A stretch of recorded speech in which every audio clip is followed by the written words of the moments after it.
मित्रों नमस्कार। अरावली विवाद पर आज एक और खुलासा हुआ है। 2010 में 19 फरवरी को सुप्रीम कोर्ट ने राजस्थान सरकार की तरफ से 100 मीटर का पैमाना दिया गया था, उसे रिजेक्ट कर दिया था। उसी सुप्रीम कोर्ट ने 20 नवंबर 2025 को 100 मीटर के पैमाने को मान लिया। यानी 100 मीटर तक की जो पहाड़ियां होंगी वो अरावली नहीं होंगी और 100 मीटर से ऊपर की जो होंगी वो अरावली होंगी। ऐसा गजब निर्णय दिया है सुप्रीम कोर्ट ने। और मुझे कल बड़ी खुशी हुई कि अर्नब गोस्वामी बड़े पत्रकार हैं, उन्होंने जस्टिस गवाई जो चीफ जस्टिस थे और जिन्होंने ये डिसीजन लिखा था अपने रिटायरमेंट से 3 दिन पहले, यानी 23 नवंबर को रिटायर हुए थे और 20 नवंबर को उन्होंने जजमेंट दिया था। और उन्होंने कहा था जो सरकार ने रिकमेंड किया था, जो सरकार की कमेटी थी, जो सुप्रीम कोर्ट की भी कमेटी थी, इस कमेटी ने जो रिकमेंड किया था कि 100 मीटर को आप अरावली मानो और 100 मीटर के ऊंचे वालों 100 मीटर के ऊंचे वालों को अरावली मानो, उसके नीचे नहीं। अब उसमें सरकार सफाई देती फिर रही है। कल भी सरकार ने एक आदेश जारी किया और सभी राज्य सरकारों को, जो ये 4 राज्य सरकारें हैं, दिल्ली सरकार, राजस्थान, गुजरात और हरियाणा। तो दिल्ली में तो माइनिंग हो नहीं सकती, तो 3 जगह माइनिंग हो रही है। राजस्थान में होती है, हरियाणा में होती है, हरियाणा में भी कम होता है, थोड़ा सा महेंद्रगढ़ और रेवाड़ी में होता है। और जो गुजरात के 5 जिले हैं उनमें बहुत कम होता है वहाँ भी, लेकिन कम होता है। अब सरकार ने कल एक ऑर्डर किया रात को कि जो आपका जो अरावली है उसमें कहीं भी नई माइनिंग नहीं होगी। तो ये तो सुप्रीम कोर्ट ने ऑलरेडी अपने आदेश में लिखा हुआ है कि नई माइनिंग नहीं होगी। और भूपेंद्र यादव जो पर्यावरण मंत्री हैं, उन्होंने परसों जब हम लोगों से मुलाकात की थी तो उन्होंने खुद ही कहा था कि नई माइनिंग को कोई लाइसेंस नहीं दिया जाएगा। तो कल उन्होंने जो नया आदेश निकाला है वो किसको लेकर, क्या वो जो लोगों का गुस्सा है उसको कम करने के लिए निकाला है? दरअसल इस वक्त देश का कोई भी समर्थ आदमी हो, देश का जिसको जरा से भी जानकारी हो, जो जरा से भी सेंसिटिव होगा, वो सवाल उठा रहा है कि अरावली को लेकर आपने इनसेंसिटिविटी क्यों दिखाई है, क्यों आपने 100 मीटर का पैमाना मांगा?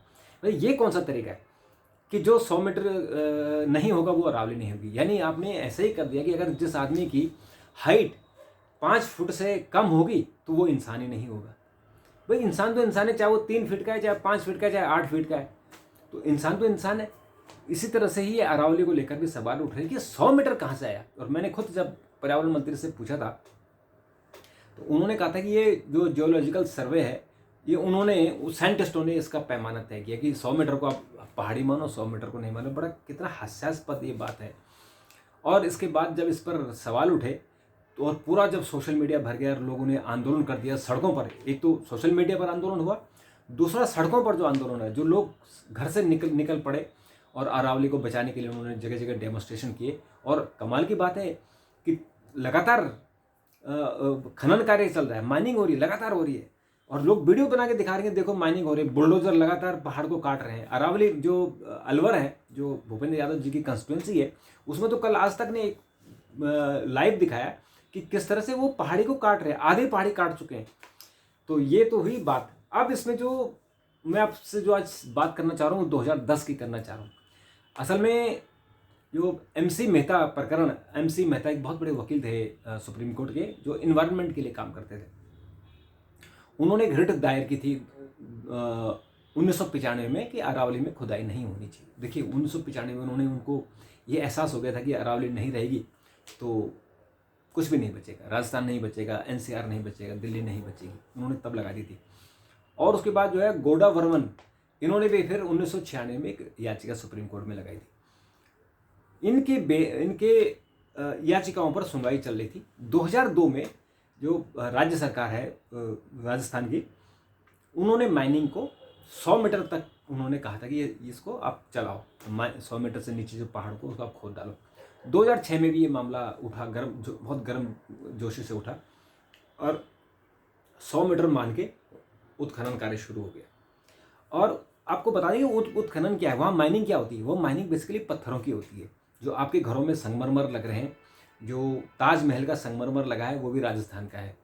और जो लाल पत्थर है, बलुआ पत्थर, जो लाल किला बना है, जैसे जो ताजमहल बना है वो तो संगमरमर से बना है, और जो लाल किला बना है, चाहे वो आगरा का लाल किला हो, चाहे वो दिल्ली का लाल किला हो, चाहे जामा मस्जिद हो, ये जितने भी और भी यहाँ जो मोनूमेंट्स हैं वो सारे जो लाल पत्थर बलुआ हैं वो राजस्थान से आए हैं।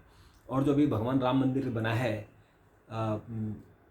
अयोध्या में, उसका जितना पत्थर आया है वो भी राजस्थान से ही आया है। तो इवन आपके घरों में जो संगमरमर आप यूज़ करते हैं वो भी राजस्थान से आया है।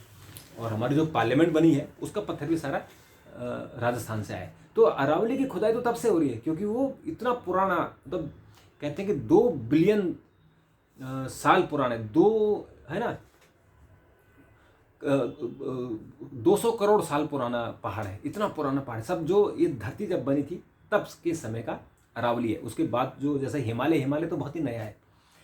तो वो पत्थर इतने अच्छे हैं, इतने मजबूत हैं कि लोग उसका इमारती काम के लिए करते हैं। तो इस 2006 में से वो 100 मीटर वाला पैमाना चल रहा है। फिर जब मामला सुप्रीम कोर्ट में गया तो 2010 में 19 फरवरी 2010 को सुप्रीम कोर्ट ने रिजेक्ट कर दिया। कहा कि नहीं, 100 मीटर का क्या मतलब होता है, पहाड़ तो पहाड़ है। और इसमें जो उन्होंने फॉरेस्ट सर्वे ऑफ इंडिया को कहा था कि आप इसकी सर्वे करो, तो फॉरेस्ट सर्वे ऑफ इंडिया ने कहा था कि जो 3 मीटर का स्लोप है, 3 मीटर का स्लोप मतलब धरातल से थोड़ा सा ऊंचा, तो 3 मीटर का स्लोप, तो उसमें सब आ जाएंगे, उसमें चोटियाँ आ जाएंगी, उसमें आपके पठार आ जाएंगे, उसमें आपके समतल भी आ जाएगा। 3 मीटर तो बहुत छोटा होता है ना। तो 3 मीटर 3 डिग्री का उन्होंने स्लोप का उन्होंने पैमाना बनाया था और उसको सुप्रीम कोर्ट ने एक्सेप्ट किया और 100 मीटर वाली को अनएक्सेप्ट किया, यानी रिजेक्ट कर दिया। मामला आगे चलता रहा, अवैध खनन होती रही और जो फॉरेस्ट सर्वे ऑफ इंडिया की रिपोर्ट आई है वो तो बहुत ही चौंकाने वाली है।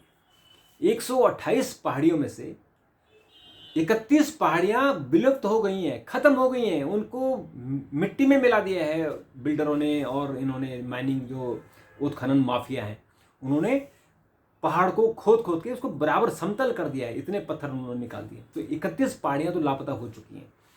और ये भी फॉरेस्ट सर्वे ने कहा है कि जो 50,000 वर्ग किलोमीटर अकेले राजस्थान के 15 जिले आते हैं अरावली में, तो इन जिलों में जो 50,000 वर्ग किलोमीटर है उसमें से 50,000 में से सभी जगह माइनिंग हो रही है और 40,000 को तो बिल्कुल प्रोटेक्ट करना चाहिए था। और जो बाकी हैं 1,43,000 हैं टोटल, तो 4 राज्यों में फैली हुई हैं। अकेले जो राजस्थान की बात हो रही है तो 128 में से 31 पहाड़ी तो खत्म हो गए। और आने वाले समय में अगर जैसे सुप्रीम कोर्ट ने कहा है, सुप्रीम कोर्ट ने अपने डिसीजन में, जो जस्टिस गवई का डिसीजन है, उन्होंने एक बात तो अच्छी कही कि नए जो माइनिंग है, नए लीज जारी नहीं की जाएंगे। एक तो उन्होंने अच्छी की, उसको सरकार ने कहा कि बिल्कुल नए जारी नहीं होंगे। दूसरी जो उन्होंने कहा कि ICFRA जो Indian council of forest training and education है, FRI, उसको कहा है कि आप इसकी स्टडी करो, इकोलॉजिकल स्टडी करो, साइंटिफिक स्टडी करो और देखो कि और कौन से इलाके हैं जिनमें माइनिंग नहीं होनी चाहिए। तो भाई आप इसको क्लियर कट कंप्लीट बैन क्यों नहीं कर रहे हो? कल रात को आपने प्रेस रिलीज की थी कि complete ban on new mining in all 4 states. तो आप इसको ये क्यों नहीं कह सकते कि भैया 100 मीटर कहाँ से आ गया, ये 100 मीटर को ख़त्म करो और इस 100 मीटर की जगह आप सिंपल सी बोलो कि अरावली पहाड़ी में छेड़छाड़ नहीं होगी, कोई माइनिंग नहीं होगी, कोई बिल्डर वहाँ मकान नहीं बनाएगा। सिर्फ जो लोकल लोग हैं, जो सिटी अरावली के ऊपर हैं, वो सिटी केवल लोग अपने लिए घर बनाए। जैसे परिवार बढ़ जाते हैं, एक घर में 2 भाई हैं तो 2 भाई 2 मकान बना सकते हैं, इससे ज़्यादा की परमिशन नहीं देनी चाहिए। और जस्टिस गवई को तो अब सफाई देनी मुश्किल हो रही है, 100 मीटर एक्सेप्ट क्यों किया। और दूसरा जो ये भी कहा गया है कि सुप्रीम कोर्ट इस मामले को दोबारा से देख सकता है, जो नए जज हैं, और उसमें सो मोटो क्यों नहीं लेंगे। जब इतना बड़ा जन आंदोलन चल गया है तो जो नए जस्टिस हैं सूर्यकांत जी, उनको इस केस को दोबारा से खोलना चाहिए और फिर इसकी स्टडी करनी चाहिए और 100 मीटर वाले को रिजेक्ट करना चाहिए। क्योंकि 100 मीटर का पैमाना क्या होता है ये समझ नहीं आ रहा है, ये समझ से परे है। 100 मीटर को ख़त्म करना चाहिए। तो मित्रों अभी कितना, अगर आपके पास कोई सूचना हो या आपको कोई कमेंट हो तो ज़रूर बताइए, हम उस पर आगे बात करेंगे। अभी के लिए नमस्कार।